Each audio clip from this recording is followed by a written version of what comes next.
جن کی سزائیں بڑی سخت ہوتی ہیں، جن کی معافی بڑی مشکل سے ہوتی ہے، اپنے اندر جذبہ ایمانی پیدا کریں۔ اور میرے دوستو، بستر پر بھی تو لوگ ماری جایا کرتے ہیں نا۔ اپنی زندگی رسول اللہ صلی اللہ علیہ وسلم کے دین کے نام کرو۔ جذبہ جہاد، شوق شہادت اور عشق رسول، یہ عناصر ہیں جو امت مسلمہ کو پیروں پر کھڑا کریں۔ 2 منٹ کے لیے سوچو، امت اگر اسی طرح کٹتی رہی، پریشان رہی، دکھتی رہی، اور باری باری کر کے، اقبال نے کیا کہا تھا؟ اس نے کہا تھا وطنوں میں، انہوں نے کہا تھا کہ ان تازہ خداؤں میں بڑا سب سے وطن ہے، جو پیرہن اس کا ہے وہ مذہب کا کفن ہے۔ تو اقبال ہم کیا کریں؟ کہنے لگے بازو تیرا توحید کی قوت سے قوی ہے، اسلام تیرا دیس ہے، کیونکہ تو مصطفی ہے۔ تو بحیثیت مسلمان سوچنا شروع کر، بحیثیت مسلمان، اور یوں تو سید بھی ہو، مرزا بھی ہو، افغان بھی ہو، تم سبھی کچھ ہو، بتاؤ کہ مسلمان بھی ہو۔ تمہارے اندر کہیں سے کوئی مومن بھی بولتا ہے کہ نہیں؟ علاقائی تعصبات اور ملکی سرحدوں میں قید ہو جانے والوں، تم ایک نبی کی امت ہو۔ کیوں نہیں سمجھتے؟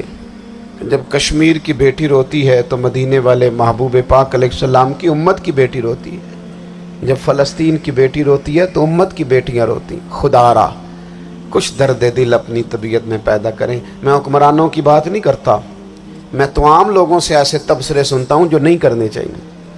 اور نہیں جی نہیں، دوسرا رخ بھی دیکھو، عام آدمی اٹھ کے، عام لوگ بھی یہ خطرناک سوچیں اور ان سے خوفناک نتائج برآمد ہوں گے۔ تو 3 باتیں میں نے آپ کی خدمت میں عرض کی ہیں۔ ایک تو کوشش کریں اپنی زندگی کے اندر کہ زندگی کو سادہ کریں۔ پیسہ ضرور کمائیں، لیکن پیسے سے پیار نہ کرو، پیار تو مدینے والے رسول سے کرنا۔ دولتیں، ہرس، ہوس، طمع، ان سے باہر آؤ۔ اور دوسری گزارش آپ کی خدمت میں یہ عرض کی ہے، کچھ نہ کچھ دین کا کام، اور اس میں بھی شہرتوں سے بچتے ہوئے، تصویروں سے بچتے ہوئے۔ میں ہر محفل میں شاید کہتا ہوں میری فوٹو آ رہی ہے اور لائیو آ رہا ہے اور فلاں ہو رہا ہے، لیکن اس محفل کا خوبصورت انسان وہ ہے جو سب سے پیچھے بیٹھا ہے۔ وہ کسی فوٹو کے لیے نہیں آیا۔ اور میں ڈھیر سارے لوگ دیکھ رہا ہوں، یہ جو آگے بیٹھ جاتے ہیں بعض اوقات 5، 7، 10 لوگ، یہ بڑی تصویر سازی کرتے ہیں، لیکن جو پیچھے بیٹھے ہوتے ہیں ان کی کوئی فوٹو نہیں آتی۔ اور میں نے بہت سارے لوگوں کو دیکھا ہے کبھی موبائل کو ہاتھ بھی نہیں لگاتے، لیکن جن کے لیے آئے ہیں انہیں تو پتہ ہے نا کون کون آیا ہے۔ اور کچھ دین کے لیے کریں۔ اور تیسری گزارش آپ کی خدمت میں یہ ہے کہ امت بن کر بھی ضرور سوچیں، اور امت کے دکھوں کا مداوع بھی کریں، اور امت مسلمہ کا درد بھی اپنے سینے میں ضرور محسوس کریں۔ اللہ تعالی ہماری اس بزم کو جی ایک بات اور سن لیں جی۔ نبی پاک علیہ الصلوۃ والسلام نے ارشاد فرمایا، لائیں جی، حضور سید عالم علیہ الصلوۃ والسلام نے ارشاد فرمایا کہ جب تک بندہ اللہ کے بندوں کی مدد میں رہتا ہے نا، اللہ بھی اس کی مدد کرتا رہتا ہے۔ یعنی اگر آپ امت کے لیے سوچتے ہیں، کوئی امت کے لیے فکر پیدا کرتے ہیں، کچھ امت کی سوچیں لاتے ہیں، تو اللہ بھی مدد فرمائے گا۔ اور یہ بات اچھی طرح یاد رکھیں، جب بھی بندہ کوئی ایسا کام کرتا ہے نا جو خالص اللہ کی رضا کے لیے ہو، تو رب کی مدد ضرور آتی ہے۔ وَلَقَدْ نَصَرَكُمُ اللَّهُ بِبَدْرٍ وَأَنْتُمْ أَذِلَّةٌ۔ تو یہ کام کریں گے تو اللہ کی مدد بھی آئے گی۔ اللہ توفیق عطا فرمائے۔ وَمَا عَلَيْنَا إِلَّا الْبَلَاغُ۔